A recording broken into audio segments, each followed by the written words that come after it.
and for everyone to achieve the objectives they have throughout the event. Sardius provides a number of options for these purposes. Firstly, moderated chat and watch parties.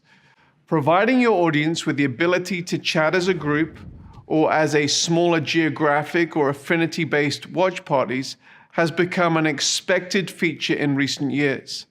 We've already mentioned the pitfalls of having too many attendees in a chat window and the rationale for watch parties. However, to get the most out of this feature, it's helpful to think intentionally about how you would like attendees to interact, rather than allowing the unmoderated Wild West, unproductive, and sometimes downright nasty comment sections many will intentionally avoid, or some websites.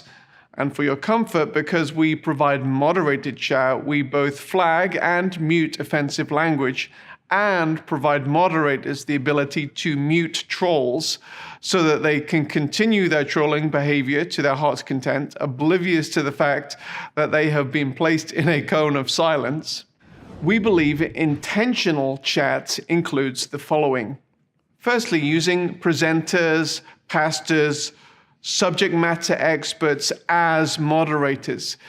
This gives the presenter the ability to guide the conversation and ask and answer specific questions.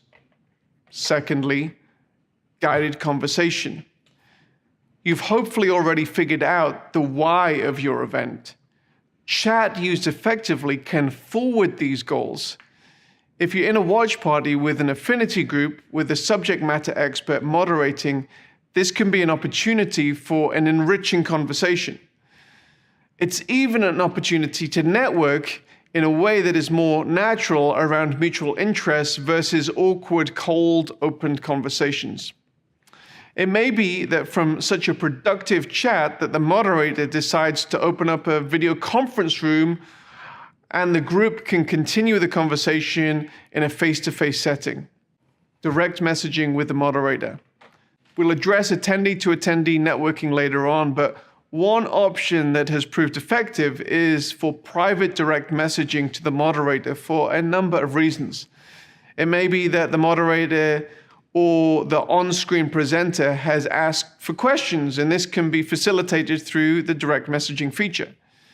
It may also be that the attendee has a private counseling or prayer needs that the moderator can take offline with the attendee.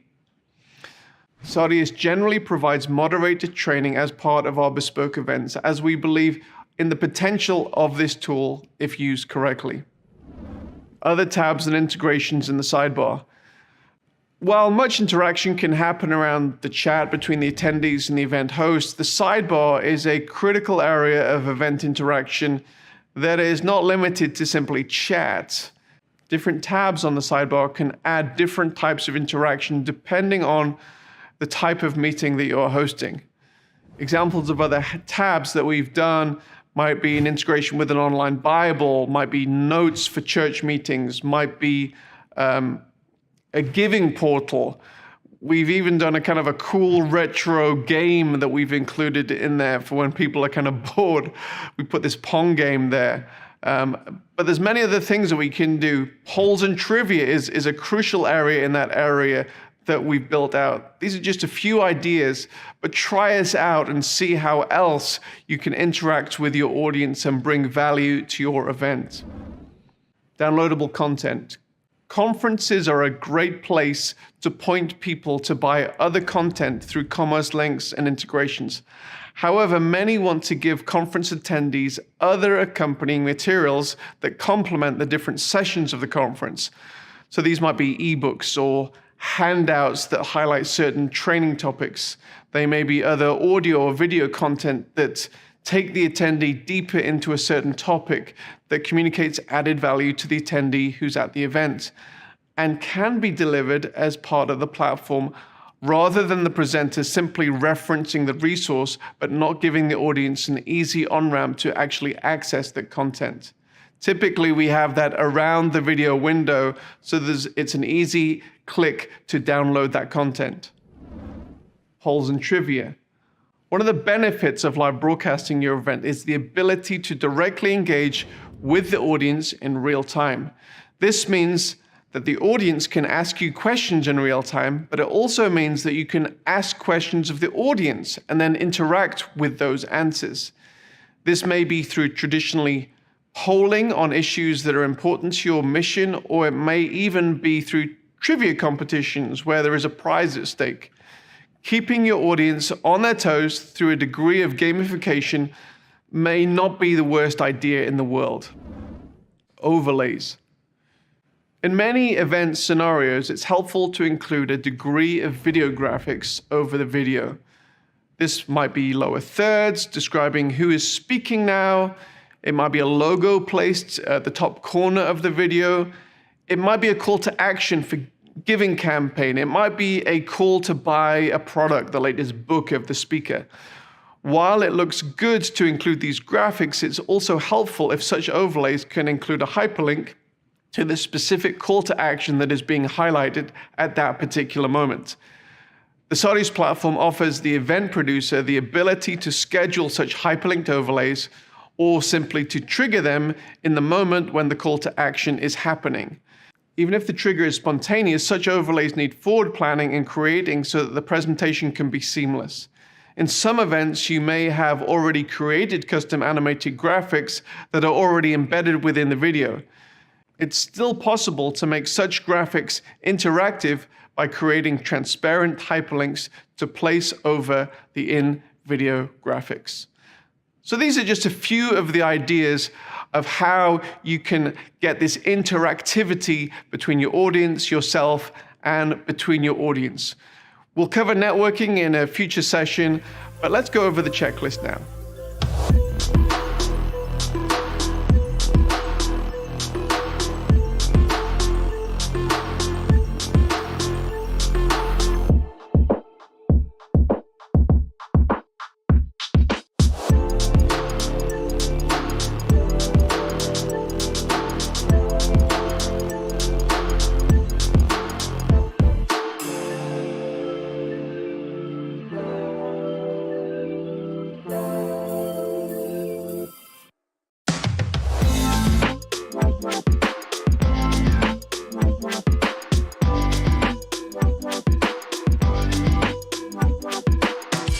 Up to this point, we have envisaged either an entirely on-site, an entirely online, or a hybrid event. However, there is another option that has become increasingly popular, and that is to offer physical or online host sites. What's a host site? A host site may be a home, a church, an office, or any other location where attendees can gather in smaller groups to participate in the event. Providing an excellent host site experience, like every other component of a world-changing event, needs intentionality. We will leave the hospitality and the in-person network elements to one side for now, and focus on the broadcast and the online components. The first thing that is important to ensure at your host site is that you have good video and audio quality. This might be as simple as casting the video player onto a large TV screen in a home or an office. If you are projecting onto screens in a larger church building, let's say, it is advisable to ensure the picture quality is good enough and that the audio and the video are correctly synced before the event. At Sardius, we typically advise all attendees to log into the event maybe 15 or 30 minutes before the event to ensure that there are no issues with your device, keeping in mind that many problems faced online are solved by simply rebooting the device. It's advisable to allow time if this is needed. However, with larger host sites, we typically advise that it is good practice to do a host site test to iron out any technical niggles should they exist. Let's talk for a moment about the second screen experience which Sardius provides. With screencasting becoming an increasingly popular way of engaging with an event, especially within a host site context, the question is then asked how members of the host site can engage in some of the context-giving and interactive features of the online event, such as how attendees can find out details of who is presenting now, what is coming up, or how the host site audience can engage in chat or ask questions or respond to polls or trivia questions. The solution to this challenge has been the creation of a second event experience, which simply includes those interactive features and is built primarily for the mobile device. This can be used in host site situations as well as actually on site in a physical in-person event, and gives you as the event producer the added benefit of obtaining better quality analytics from the event than simply receiving that one IP address which is casting on the big screen. Now you have all of the participants participating and you can get all of that data. Reaching a global audience, time zones and language. During the COVID-19 lockdown, many people have longed for the return of in-person events.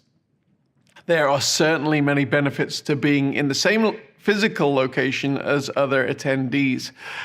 However, there are similarly a number of benefits that cannot be achieved with an in-person event. We've already addressed the ability for presenters to join the event from all around the world. And this global nature also applies to opportunities related to broadcasting of the event. If a hybrid event is taking place in, say, California, there would previously have been an expectation that if someone in Europe wished to join with that live event at 7 p.m., say in Los Angeles, they would have to be watching at 3 a.m. in London. Ugh. However, if your event has a sizable global audience, or if one of your metrics is to increase the number of global attendees, there are a number of adjustments you can effect to make the event more accessible to these global attendees. Number one, translate the broadcast. This can be done as an alternate audio stream or with closed captions. Secondly, translate the whole experience. This entire event experience can be translated into target languages. Not just the broadcast, but everything around it is translated into the target language. Thirdly, adjust the timing of the event. With the advent of Sim Live, it's absolutely possible to host the event in the desired time zone of a targeted global audience. So you may have it at 7 p.m. in Los Angeles, but you can also have another experience in London and another experience in Seoul, South Korea. So those are just a few of the things that you can do to engage your global audience, and for you to think intentionally about how you can engage not only an American audience, but a European audience and an Asian audience.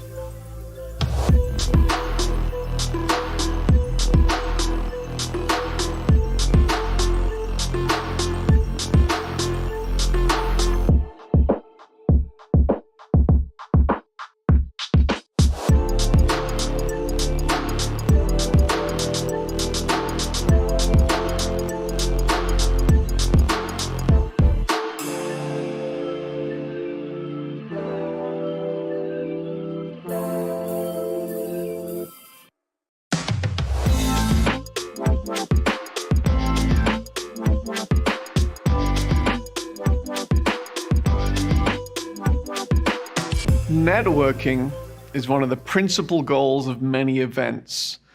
The question of how you can effectively connect with the right people at the right time is something that Sarius is trying to perfect on an ongoing basis. There are often a number of motivations that attendees have in coming to events. For some who are power networkers, they are often there essentially to sell, whether it's themselves, their products, or even their ideas. For others, they are on a discovery mission to find the best solutions to their challenges. Some are highly motivated to meet with the people they need to meet with, and others want to simply lurk and not network at all. Satisfying the needs of all types can be a challenge. There are a number of solutions out there that provide a serendipitous type of networking that you may have at a physical event. We believe networking and the ability to exchange online business cards doesn't have to be this hit or miss experience and can be more intentional than that which can be found in in-person events. One component of networking in an online event is networking around ideas or on the basis of geographic location or affinity group. And we've already looked at this a little bit when we looked at watch parties in the main plenary sessions or breakout rooms. This is a great way to engage around ideas or unique challenges for individuals in geographic locations. And somebody says something that you like, and you can respond to them and actually network around those ideas. This is a great way of networking, and I might add, it's not really easy to implement that as a feature in a physical event. Another way to network is in the exhibition hall itself. The exhibition hall is known by various names: Expo, Sponsor Hall, Resource Center.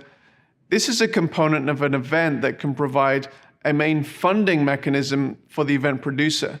And in much the same way as a physical exhibition does, in the virtual experience that the Saudius platform provides, sponsors have the opportunity to upload promotional videos and other materials that they would often have at a physical booth, as well as including links to other online resources.